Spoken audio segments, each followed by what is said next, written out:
I feel incredibly lucky to be here tonight, and I'm still emotional from everything you guys said. Really amazing. But I believe that I was invited to come here and share with you my experiences as a woman in business. But I need you to know that this is my absolute first time being a businesswoman. Most of my last 20-something years, I've been busy as a mother and as a singer and as an actress. And it wasn't until just a few years ago, that after a series of serendipitous events, I found myself in the most challenging role, not ever, I guess mother is most challenging, but a very new and challenging role, the role of a founder of a business. And what an adventure it has been.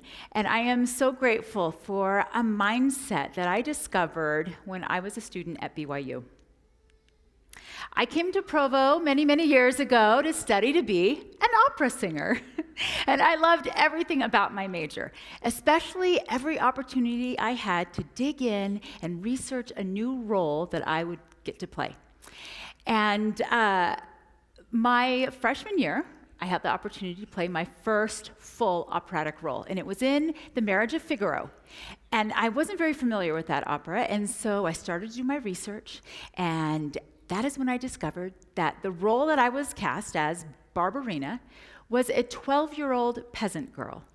And I, at the time, was a very pregnant married woman. I did not fit that Barbarina mold. And I wasn't sure how I was going to pull that off, but I was not going to pass up the opportunity because I had an aria, my own song. And so I decided to dig in and get creative, and thankfully the director was willing to get creative with me, and we made some changes to the plot. We wrote in my bump as a result of a liaison between Barbarina and the Count. We made changes to the staging and obviously to the costumes. And in the end, made this role my own. The decision to just be me helped me even bring new life into what was an old story. This experience later came in very handy as I became a mother and then later on the founder of Chatbooks. And this is my youngest, his name is Declan. 4 years ago, he started first grade, which meant all of my kids were in all-day school. And this is a day that I had waited many, many, many years for. I had spent a lot of time fantasizing about what I was going to do with all this newfound time. I was seriously contemplating and actually working towards auditioning to do my master's, finally get my master's in music, because we were living here in Utah. BYU is just down the road. And if I wasn't going to do that, I was just going to get really into yoga, because that was something I always wanted to do. But it was right at this time that I had my aha moment. Oh, actually, I'm going to go back to here, because this story involves Declan again. Declan is the happiest boy on the planet, for any of you that know him. He is jolly and joyful, but one night I heard him crying up in his room. And when I went upstairs to check on him, and I asked him, "Buddy, what's wrong?" He turned over and through big crocodile tears told me that he never wanted to grow up. And it was adorable because he was 5 and already reminiscent on his childhood. But then when I noticed what he was clutching to his chest, guilt came smashing down on me. See, he was holding a little photo book that his preschool teacher had made for him. She had taken pictures throughout the year of their parties and field trips and activities, and as a graduation gift, made a photo book. And he was holding on to that precious possession and had been reminiscing on his life. I, on the other hand, had done nothing like that. I hadn't even printed a photo besides our annual Christmas card.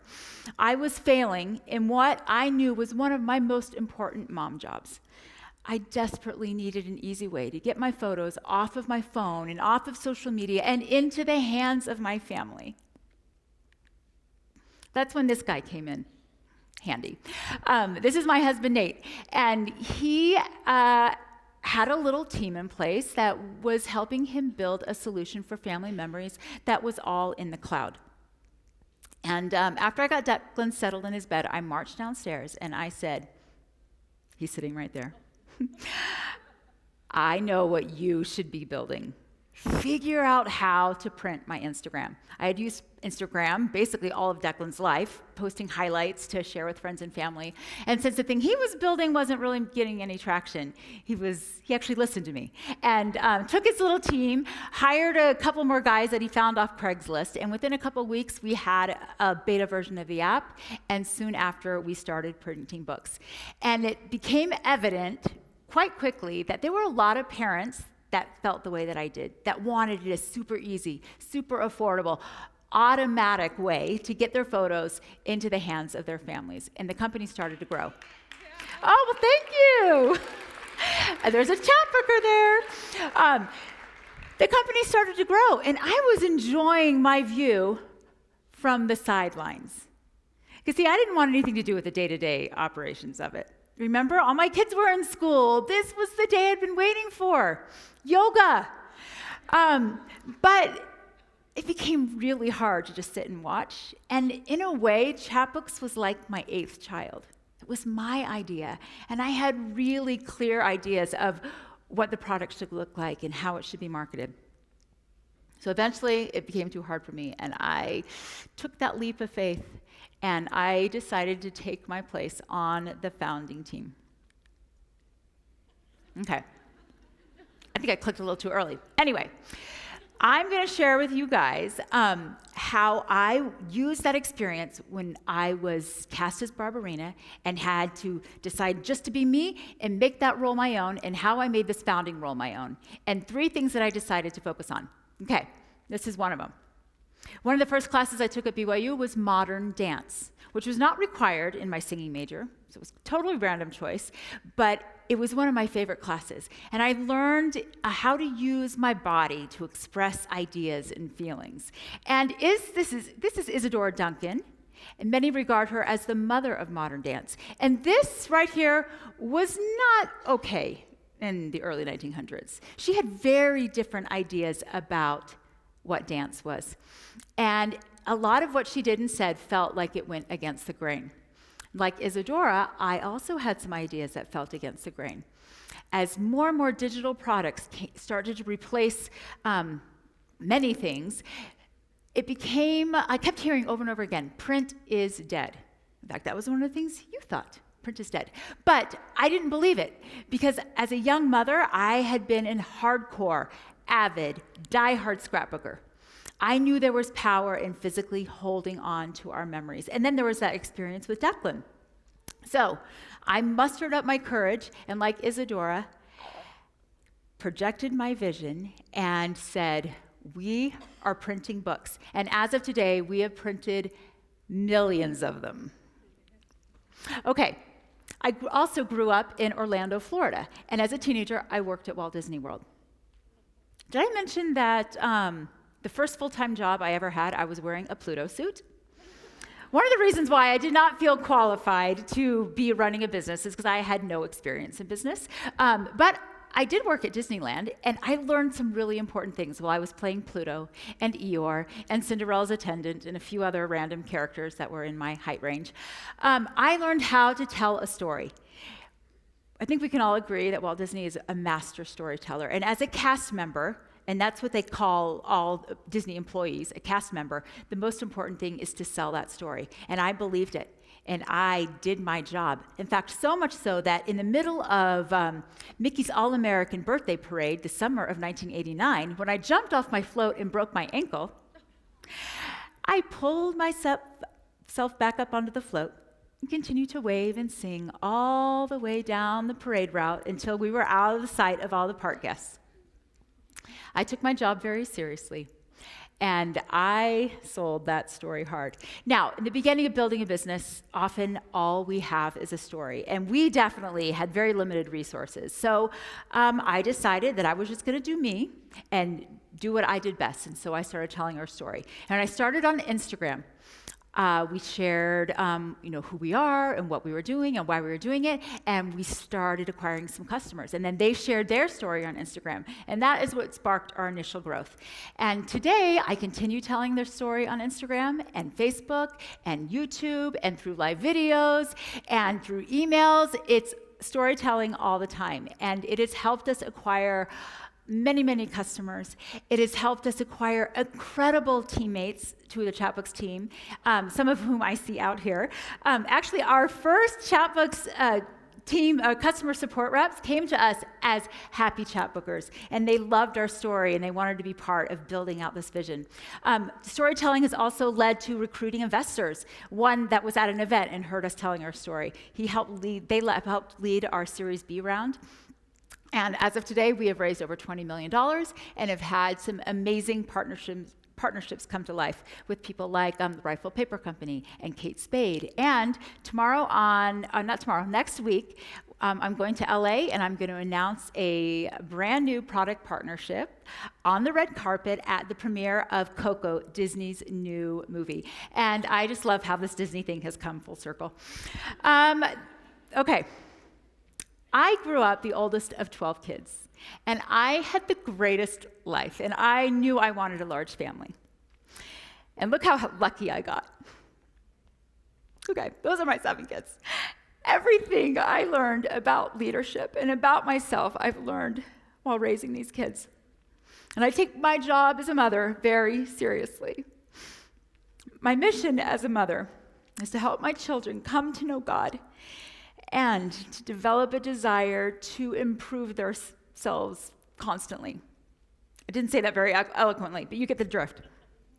At Chatbooks, we also have a very distinct mission, and that is to strengthen families. And I think we do that with our products and with our messaging and with the work culture that we have developed that supports families. But I also learned through my years of mothering that you need a strong core set of values to help reinforce that mission, to define how you're going to behave. And in our family, we came up with a Quigley Creed, and it goes like this. Quigleys are respectful, responsible, considerate, and kind. And my children here, we're doing it along with me. They know it very well because we recite it often in our family. And we came up with this creed as a result of preserving our sanity. I desperately wanted to brainwash how I wanted my children to behave. And I thought if we repeat this thing over and over again, we're going to have success. Well, it didn't guarantee success, but it did become very clear to everybody what was expected. So it should be no surprise that in my role as founder of Chatbooks, we have also created a set of core values. And these are part of our all-star framework. There are 5 of them. And as a team, we helped come up with them. And they are grown up, ship, amazing, optimistic, and kind. And those are unique to our company. We helped create them, and we communicate them constantly. And they are crucial to everything we do and a critical part of where I attribute our success. Never in a million years did I think I would be on a stage talking about business. Singing, dancing, yes, maybe. And I don't get to do that at all anymore because this is my new platform. But I am so grateful for everything that I've learned. And I am so grateful for these women. Doesn't it look like a fun group? Joanna, are you in that? These are the women of Chatbooks. Well, some of the women of Chatbooks. We celebrated our 3rd birthday this summer at Chatfest. It was a real party. And this is what I am most proud of. 70% of the people that make up our team at Chatbooks are women. 70% of them. 60% of our leadership team are women. And out of the 100 or so women that work on our customer support team, 98% of them are moms. And that is why we call them our mom force. Really, it is what I am most proud of, because what makes me successful are all the things I learned while being a mother and juggling motherhood with developing my other talents. And I am so grateful that all of these women have embraced their just be, if it's just be me, it would be their just be them mindset. But you guys, I challenge you in whatever endeavor that you are pursuing to just be you. And I promise you that you will find success if you do that while being persistent to your vision, while telling and selling your story and always being true to yourself. Thank you.